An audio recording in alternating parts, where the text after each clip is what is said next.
Good evening, gargoyles and ghouls. Tom-a-tom, tom-a-da-da-dum-tom. Halloween is upon us, guys. You know what that means? That means I'm going to be doing some spooky videos now. All in the season of Halloween. Hopefully this is an electric chair.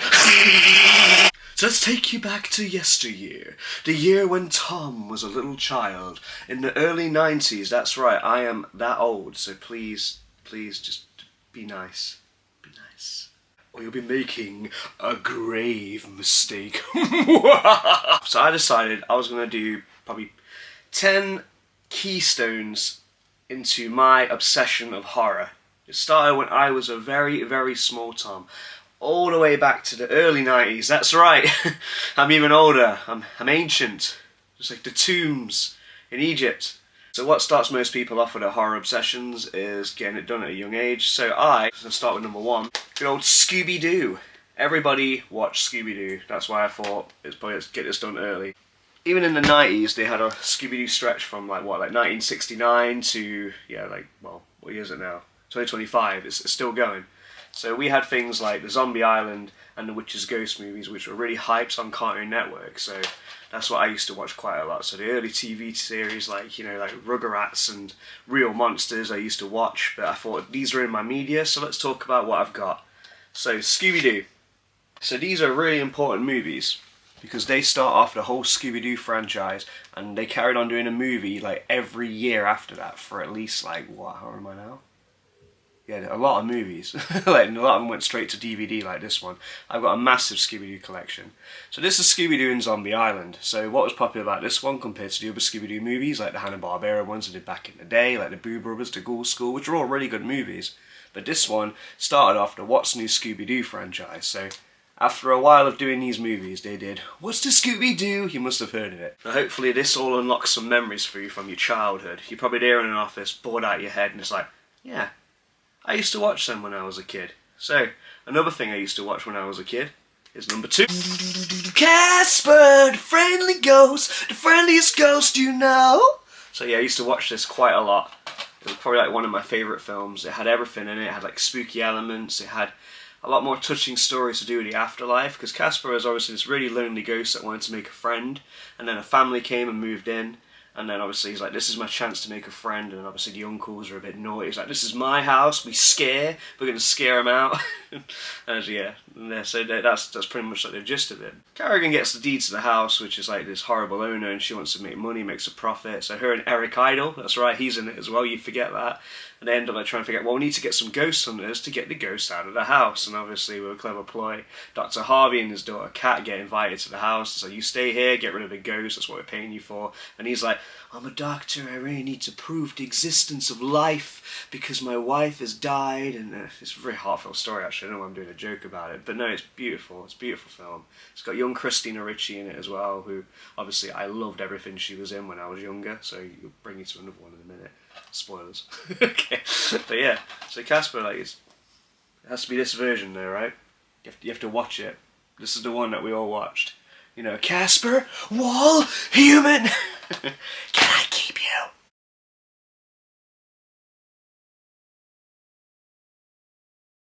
So another rites of passage, that's right. The Simpsons. Din din din din din din din din din din din. No, not this one no, because for some reason Simpsons decided to do a Treehouse Horror special, which has been a tradition almost every year. They just keep releasing a new one because Simpsons is, let's face it, it's timeless, it gets with the times, we all love Simpsons, it's familiar, and of course it's all just so quotable. And speaking of quotable, Nevermore.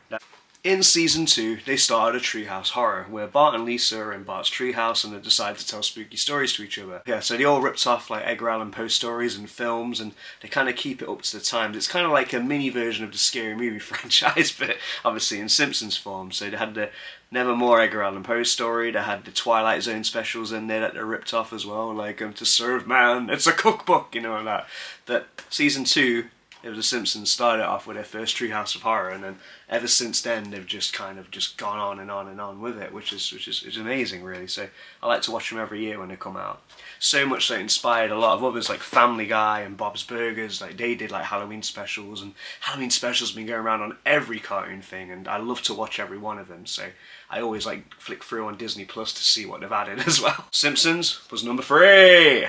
If you didn't have the books, that's a clue. And if you didn't watch the show, that's a clue. If you didn't play the games, that's another clue. And if you didn't watch the series and the adaptations and the movies, that's your final clue. That's right, number 4. Goosebumps. Dun, dun, dun, dun, dun, dun. Everyone remembers that one Goosebumps episode that freaked them out as a kid. Okay, well, a lot of them was like the board game one, the one with the masks and the girl where she couldn't take it off, just turned her into a demon. You've got like the hands on the walls, you've got the oozing slime monsters. But for me, it was the dad in the basement with the plant. That one freaked me out. Nothing scared me as a kid, you know what I mean? Like I watched Hills of Eyes instead of The Addams Family by accident, and I grew up fine. But this one, the dad and the plant, the 2-parter one, I tell you, freaked me out. He was in the basement. This plant thing must have ate him and infected him. I think even in the new like remake one they did on Disney Plus as well, there's like a plant monster in there. But obviously like Ross from Friends, like David Schwimmer and that. So everybody's got that Goosebumps story. What's yours? Just trying to reach the platform. Yeah. So number 5, this is like a really guilty pleasure of mine. I tell you what, I used to watch this like every year. I first discovered this, we had a thing like Blockbusters, like video shops. Believe it or not, it's like a library, if you know what a library is, where you go and rent DVDs. So you go in with your pound coin, rent it for 3 days or a week. You got to take it home out the shop. I know it's an amazing idea, right? Watch it. And this is way before they invented Netflix, guys. But anyway, I found this here, and I was just like, I never knew this existed. And there's Alvin and the Chipmunks meet Frankenstein. This film was hysterical, you know, like they go to like this theme park to perform, they meet this mad scientist who's obviously totally not Dr. Frankenstein wannabe, makes like a monster, you know, like they call out Frankenstein's creature, comes alive, he ends up following the chipmunks home and they fall in love with him, teach him the values of life, whereas this other guy is just like, you need to be a monster. Well, I don't know, the chipmunks are like, no, he's got feelings, he's a guy, he's a regular ordinary guy and loves music. Obviously that's where Alvin and the Chipmunks come in. But it was quite funny and quotable. And it had some really good moments, and Alvin ended up getting turned into a monster as well. It's hilarious. They even made a Wolfman version as well. Like, you can't even make this up. But honestly, it's a good watch. You'll have to like flick through some of the clips and that. So number 5, when we're halfway there, right? Some say I'm even digging my own grave. What's next? Now then. What's 6 going to be? I'll tell you what, this is when it starts to get harder because I love these a lot more now as I'm going up. Like, say, these are the things I used to watch a lot as a kid, but I also generally really love these franchises. So it's hard to pick which one I think might be my best. So these 5 I'm really struggling with. So this is number 6. And if you've ever seen it, The Halloween Tree. This was based on like a novel, so like that, which came out way before the film. And this was shown this on Cartoon Network. This is how I seen it. I think it was around 1993. Yeah, so I would have seen this when I was like 4 or 5 when it finally came to my country. You know, oh Britannia. But no, this is a really good film. It's got like heartfelt moments in. Leonard Nimoy's in it as well from Star Trek, if you've seen that. I mean, who probably hasn't, right? I mean, I've not done a video yet, so you don't even know if I've seen it. Truth is, I've not seen it really. But anyway, I know who Leonard Nimoy is. But he did the voice to Count Mountain Shroud. And this story is another like heartfelt one. It's about like a group of kids. They all look up to this one kid called Pip, and they go, oh, let's go trick-or-treating. He's the best kid ever. There's always that one kid that can do absolutely everything. He's the fastest runner. He can climb the tree quickest. He's just naturally good at every video game where everyone else sucks and has to learn. He's a prodigy child, but they all love him, and he's always nice to his friend. He's a good kid. And something happens. Something tragic happens to him, which I can probably think what you can guess. So they go to look for him in his house for trick-or-treating, as they do every year, but they see an ambulance going, a note on the door, and they see him running into the woods, so the kids follow him. It leads them to this house, and then something's gone wrong with Pip, guys. But anyway, it's called the Halloween tree because it's got the souls of every living human on this tree. And obviously Pip tries to take his pumpkin back for some reason, and then they have to follow him through time. It gets more and more intense, I know, to try and like find Pip to convince him to come back to the world of the living, to get his soul. Who knows, you know what I mean? It's like, it's a mad film. And this was on Cartoon Network. They only showed it a few times and it disappeared off the face of the earth, and I had to find it on eBay. I had to chip my DVD player to play American films, so here it is. But no, this is a freaking great film, alright? It's absolutely amazing to watch this one. I bet a lot of people now are just like, I remember this, I remember watching this, and if you didn't, then watch it. It's heartfelt. So that was 6. 7, eh? So I've decided, yeah, I'm not doing like a ranking system because I love them so much, but this is like another one of my like guilty pleasures. Like, I love my short stories, I love like Halloween, horror, and I love when things carry on, like, you know, Inside Number 9 I love, great stories, Black Mirrors I love, and even creep shows. But this one, Tales from the Crypt, that's right, which I totally shouldn't have been watching when I was a child, but they made a kiddie version, the Crypt Keeper, and so everyone remembers the tune, right? Din din din din din din din din din din din din. Welcome, kiddies, Crypt Keeper. That's what it's from. Yeah, we love it. But no, I absolutely love this series. Like I say, one of my the first one was probably my favourite they did, where like the 2 boys broke into this rich guy's house trying to steal his money so they could buy a bike. Bad morals, kids. But obviously the house turned out to be a lot more than what they realised. Of course, like they had everything in there you could possibly imagine. It was like a D&D campaign. Every corner, it's like, roll your nut 20. Oh, you rolled a 1. I guess you're screwed, kids. You shouldn't have stole. Good morals. But there's absolutely loads of stories in here that I thought were really good. There's even one I remember, like, that comes to my mind all the time, where the kids go to camp and then there's like this imaginary friend, and the camp counselor is absolutely horrible, and he's like, I'm going to pick on these kids, force them to do some, like, well, no, actually, this is the 90s, so force them to do chores. There you go, that's a lot more better than what you probably thought I was thinking. If they remade this in 2025, it'd be a different series, let me tell you that. So yeah, and then the invisible friend kind of picks on the camp counselor. Like, I think the camp counselor. Well, I say it 3 times, you get a trophy, right? Camp counselor, camp counselor. Anyway, so they pick on him, and then it turns out he's actually a big kid himself with a lot of issues. And then guess what? You have to watch and find out. No, he brightens up, and then the kids love it. It's a great camp. But hey, every story has a moral, so that's probably why I grew up so good, alright? See, you need these in school, kids. Don't teach them muzzy French, teach them Tales from the Crypt. Trust me, they'll soon straighten up. And then they'll use hanging around bus stops because they'll be too scared of their own shadows. So that was number 7. Number 8. 8. I think I'll just give you a musical clue for this one. Doodly-din. Addams Family. So I watched a lot of the old black and white ones when I was a kid, but we're in the 90s, so we're going to go to Addams Family and Addams Family Values. So this is probably one of the better versions of the Addams Family. I mean, they're all amazing, let's face it. Like, it's such a good story, and it's got so many great adaptations. Wednesday I love as well. I love the whole Netflix Wednesday. I think that's amazing. If that come out when I was a kid, I would have ate that up. So you see a tray of biscuits at your grand's, gone. That's how much I would have ate it up. Anyway, this is great. It's got a great cast in there. It's got a great portrayal of them all. Christopher Lloyd and Christina Ricci like steal this film. Okay, she's in it again, Christina Ricci. It's really great. Look at the young Christina Ricci. I'm so glad that she looks like my partner. Just saying. Right. And then yeah, so this is a great film. So in Values, they've added obviously a new Addams to the family, and then they go to the camp counselor, and it's got like a great villain to this one.